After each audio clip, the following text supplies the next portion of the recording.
As I was scrolling through Pinterest the other day, I stumbled upon these 3 textured wall arts. I just couldn't get them out of my head, so today we're DIYing all of them, and spoiler alert, they turned out amazing and they're super easy to do.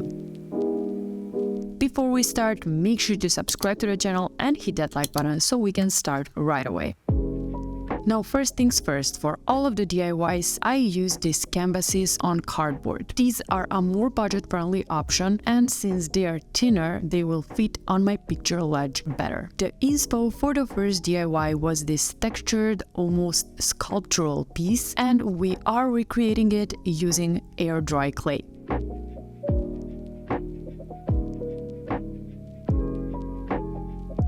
So first, we're starting off by rolling the clay. Roll it as thin as possible while still making sure it doesn't rip. The clay should be rolled out wider than the canvas, so if you are working on a bigger canvas, you may need to add one more piece of clay.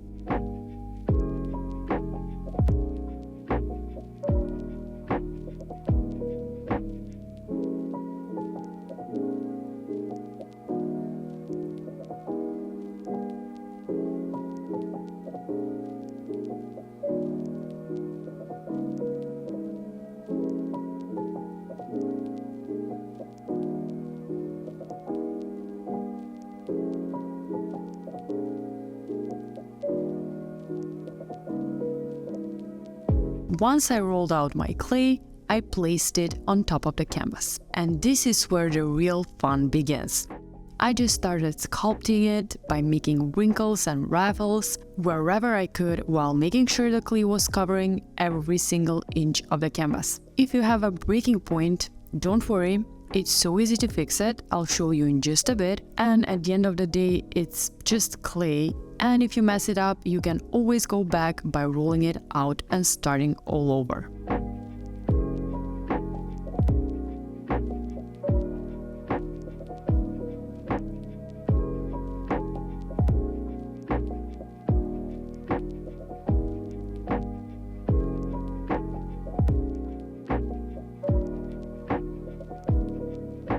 Once I was satisfied, it was now time to smooth it out a bit. I sprinkled some water with a spraying bottle and went in with a sponge.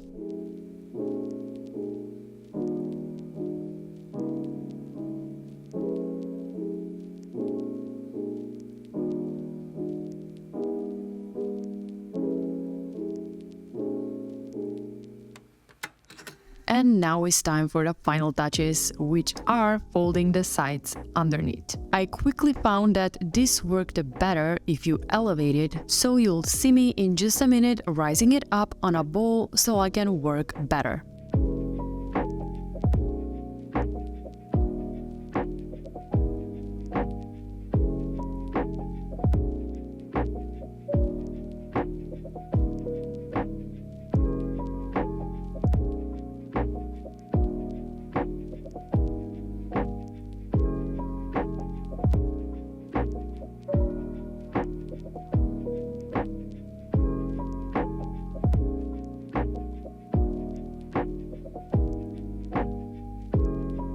I left it to dry overnight, and the next day it was all nice and dry. You could go in with sandpaper, smoothing everything out, but I honestly liked it as is, so I decided to skip this step. I opt for this beigey off-white color, however you can absolutely leave it as is. I always get questions on the paint I use, and for all of my projects I use white acrylic paint and I'm mixing it with liquid pigments. So for example, to achieve this creamy beige tone, I add a bit of brown and a bit of yellow to my paint. I found that this is the best way to achieve the color I like. I will make sure to link the products I use into the description box. And now, are you ready to see how it turned out?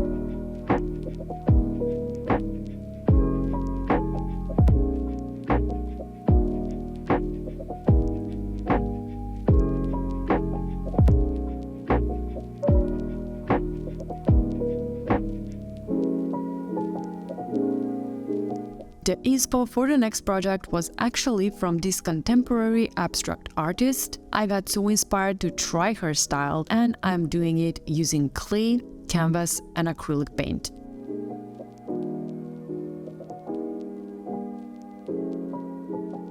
First things first, we are rolling out the clay. We are actually making 6 rolls with somewhat same thickness. Just note that the rolls should be a bit longer than your canvas.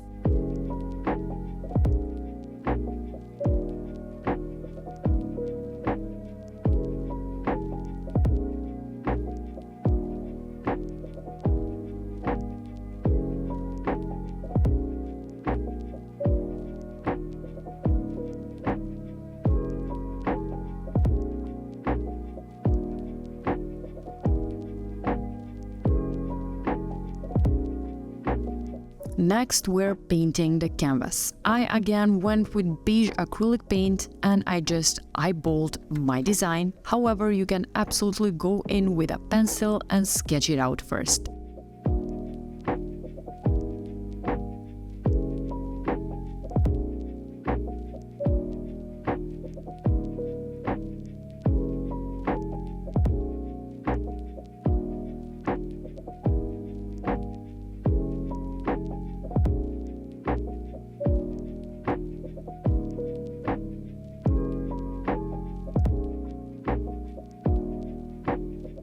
I'm going in with a slightly lighter tone for the sides.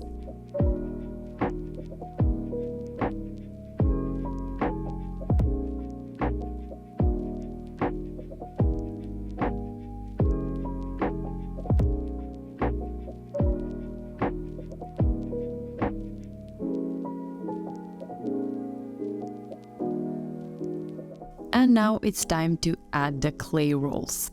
I'm adding 3 on top and 3 at the bottom. However, I would say the more you can add, the merrier it will be. And the thicker they are, the better.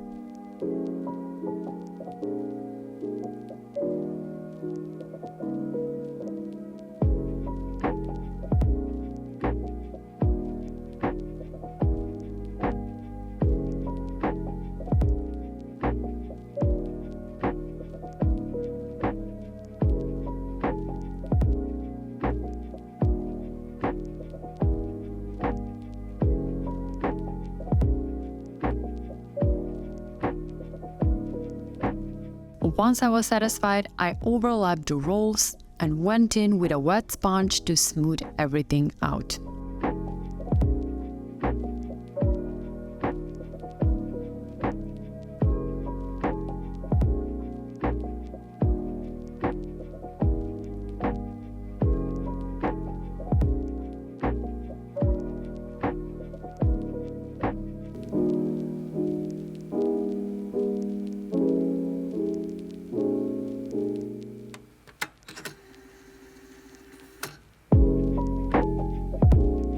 Now it's the next day and everything's nice and dry. Some of the clay rolls were not completely attached, so I went in with hot glue. You can leave it as is, however my plan was always to add a black accent, so I'm painting the clay rolls. The smarter way to do it would have been to just get black clay from the start, however it was out of stock, so I'm painting it black. Let me just say that if you have the chance to purchase something like this from an artist and support them, you just go for it. As much as I love to get inspired by these kind of art pieces, I myself like to support tons of small artists, so I encourage you to do the same. And now it's time to see how it turned out.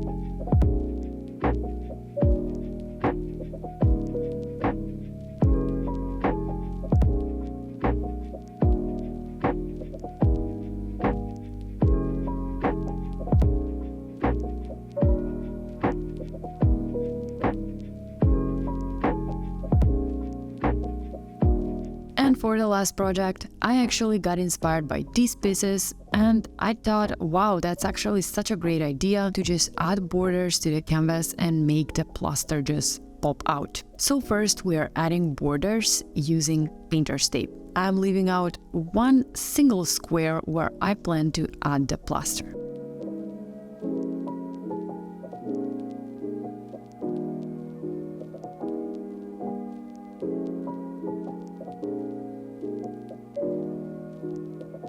And now it's time to mix the plaster. I'm always using plaster of Paris for all of my projects. However, this time I'm adding the plaster into a plastic bag and we're making a small hole so we can use it as a pastry bag. Of course, you can use a pastry bag or any other type of tool. However, this is the easiest way to do it if you don't own one or you just don't want to ruin yours.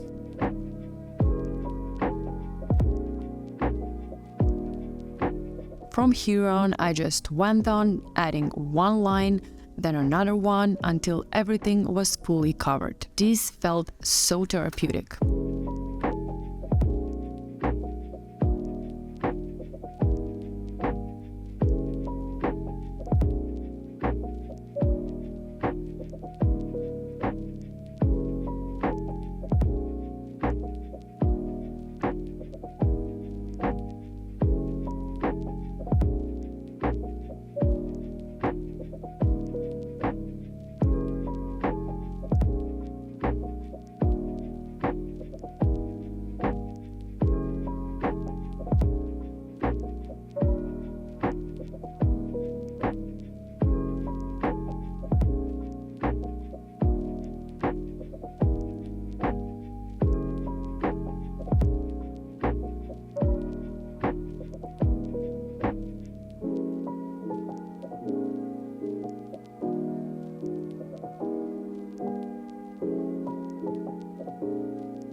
Once I finished it, I immediately removed the painter's tape and let it dry overnight.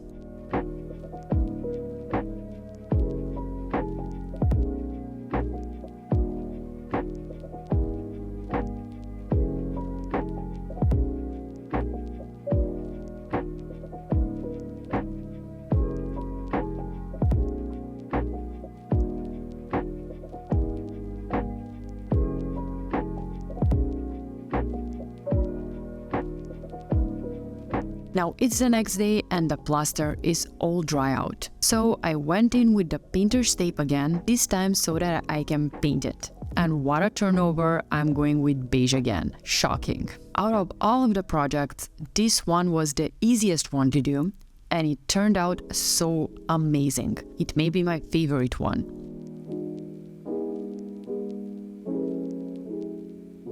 I read somewhere that if you ever do anything by yourself, you can legit call yourself an artist. What you see me doing here is pretending to be an artist. Always wanted to add my signature to an art piece, so here it is.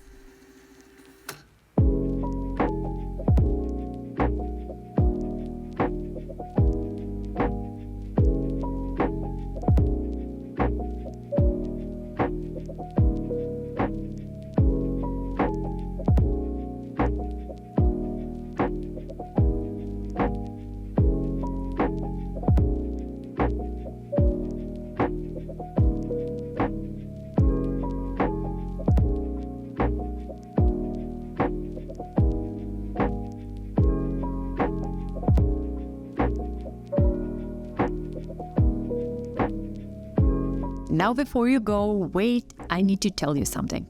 I am constantly seeking new ideas, so make sure to let me know if you have an idea in mind you want me to DIY. You just DM me with a photo and that's it. Also, make sure to check out my other videos where I DIY all art projects because I have a ton of them, and don't forget to like and subscribe to never miss another video again. Thank you so much for watching. and I'll see you designers next week. Bye!